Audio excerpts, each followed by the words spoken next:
ನಾನು ರಾಜ್ಯದ ಮುಖ್ಯಮಂತ್ರಿಗಳಿಗೆ ಒಂದು ಬಹಿರಂಗ ಪತ್ರವನ್ನು ಕೂಡ ಇವತ್ತು ಬರೆದಿದ್ದೇನೆ. ಬಹಿರಂಗ ಪತ್ರ ಈ ರಾಜ್ಯದ ಮುಖ್ಯಮಂತ್ರಿಗಳೇನೋ ತೇಜೋವಧೆ ಮಾಡಬೇಕು, ಮತ್ತೊಂದು ರಾಜಕೀಯ ಕಾರಣಕ್ಕೆ ನಾನು ಬರೆದಿಲ್ಲ. ಈ ನಾಡಿನ ಮತ್ತು ಈ ದೇಶದ ಜನರ ಭಾವನೆಯನ್ನು ಈ ನಾಡಿನ ಮುಖ್ಯಮಂತ್ರಿ, ನಾಡಿನ ದೊರೆಗೆ ತಿಳಿಸಬೇಕು ಅನ್ನುವ ಉದ್ದೇಶ ಇಟ್ಕೊಂಡು ಅವರ ಭಾವನೆಗಳನ್ನು ಪ್ರತಿನಿಧಿಸುವಂಥ ಕೆಲಸ ಈ ಪತ್ರದ ಮುಖೇನ ನಾನು ಮಾಡಿದ್ದೇನೆ. ಅವತ್ತೇನು ಪ್ರಾಣ ಕಳೆದುಕೊಂಡ್ರು, ಆ ಪ್ರಾಣವನ್ನು ಕಳೆದುಕೊಂಡಿರ್ತಕ್ಕಂಥ ನೊಂದ ಕುಟುಂಬದ ಸದಸ್ಯರ ಭಾವನೆಯನ್ನು ಈ ರಾಜ್ಯದ ಮುಖ್ಯಮಂತ್ರಿಗಳಿಗೆ, ಉಪಮುಖ್ಯಮಂತ್ರಿಗಳಿಗೆ, ರಾಜ್ಯ ಸರ್ಕಾರಕ್ಕೆ ಅರ್ಥ ಆಗಬೇಕು. ಈ ನಿಟ್ಟಿನಲ್ಲಿ ನಾನು ಪತ್ರವನ್ನು ಇವತ್ತು ಬರೆದಿದ್ದೇನೆ ರಾಜ್ಯದ ಮುಖ್ಯಮಂತ್ರಿಗಳಿಗೆ. ಈ ಪತ್ರ ನೋಡಿದ ತಕ್ಷಣ ಮುಖ್ಯಮಂತ್ರಿಗಳೇನೋ ಸ್ಪಂದನೆ ಮಾಡ್ತಾರೆ ಅನ್ನುವ ವಿಶ್ವಾಸ ನನಗೂ ಕೂಡ ಇಲ್ಲ.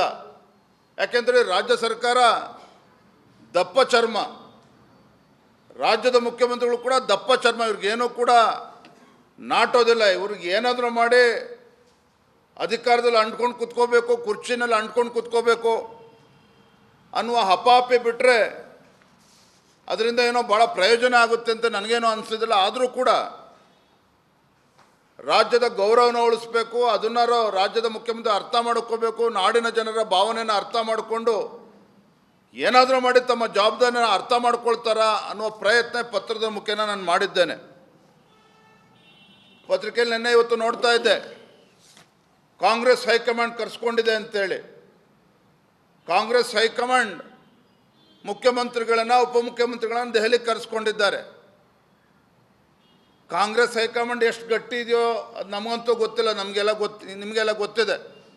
ಹಿಂದೆ ಮೂಡ ಪ್ರಕರಣದಲ್ಲೂ ಕೂಡ ಯಾವುದೇ ಒಂದು ಪ್ರಯೋಜನ ಆಗಲಿಲ್ಲ ನಮ್ಮ ಹೋರಾಟ. ನಿವೇಶನಗಳನ್ನು ನಾವು ಹಿಂದಿರುಗಿಸಿದ್ರು, ಅದು ಬೇರೆ ಪ್ರಶ್ನೆ.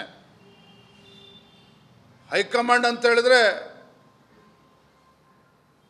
ಹೈಕಮಾಂಡ್ ಡೆಲ್ಲಿಲಿ ಕೂತವರು ಬಾಡಿ ಅಲ್ಲಾಡಿಸಿದ್ರೆ ರಾಜ್ಯದಲ್ಲಿರ್ತಕ್ಕಂಥ ದೆಹಲಿಲಿ ಕೂತಿರ್ತಕ್ಕಂಥ ಬಾಡಿ ರಾಜ್ಯದಲ್ಲಿರ್ತಕ್ಕಂಥ ಬಾಲವನ್ನು ಅಲ್ಲಾಡಿಸ್ಬೇಕು.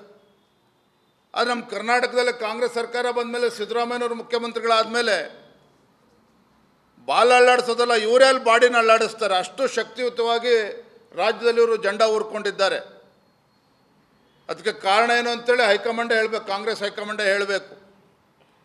ಹಾಗಾಗಿ ಕಾಂಗ್ರೆಸ್ ಹೈಕಮಾಂಡು ಸಹ ಅವರಿಗೆ ಮಾನವೀಯತೆ ಇದೆ. ಇಂಥ ಸಂದರ್ಭದಲ್ಲಿ ಜವಾಬ್ದಾರಿಯುತವಾಗಿ ಒಂದು ನಿರ್ಧಾರವನ್ನು ತೆಗೆದುಕೊಳ್ಬೇಕು. ರಾಜ್ಯದ ಮುಖ್ಯಮಂತ್ರಿಗಳು ಸಿದ್ದರಾಮಯ್ಯನವರು, ಉಪಮುಖ್ಯಮಂತ್ರಿಗಳು ಡಿ ಕೆ ಶಿವಕುಮಾರ್ ಅವರ ರಾಜೀನಾಮೆಯನ್ನು ಪಡೆದುಕೊಳ್ಬೇಕು. ಗೃಹ ಸಚಿವರು ಕೂಡ ಜವಾಬ್ದಾರಿ ಹೊರಿಸಬೇಕು. ಈ ಯಾವ ಭಾವನೆಗಳು ಕೂಡ ಕಾಂಗ್ರೆಸ್ ಪಕ್ಷದ ದೆಹಲಿಯಲ್ಲಿರ್ತಕ್ಕಂಥ ಹೈಕಮಾಂಡಿಗೆ ಇದೆ ಅಂಥೇಳಿ ನಮಗಂತೂ ಅನಿಸೋದಿಲ್ಲ. ಹಾಗಾಗಿ ಭಾರತೀಯ ಜನತಾ ಪಾರ್ಟಿ ಒಂದು ಜವಾಬ್ದಾರಿ ಸ್ಥಾನದಲ್ಲಿರ್ತಕ್ಕಂಥ ಒಂದು ವಿಪಕ್ಷವಾಗಿ ನಮ್ಮ ಕರ್ತವ್ಯವನ್ನು ನಾವು ನಿರ್ವಹಿಸಬೇಕು. ನಮ್ಮ ಜವಾಬ್ದಾರಿ, ನಮ್ಮ ಕರ್ತವ್ಯವನ್ನು ನಿರ್ವಹಿಸೋದು ಅಷ್ಟೇ ಅಲ್ಲ, ಇಂಥ ಒಂದು ಜನವಿರೋಧಿ, ದುಷ್ಟ ಭ್ರಷ್ಟ ಜನವಿರೋಧಿ ಕಾಂಗ್ರೆಸ್ ಸರ್ಕಾರ,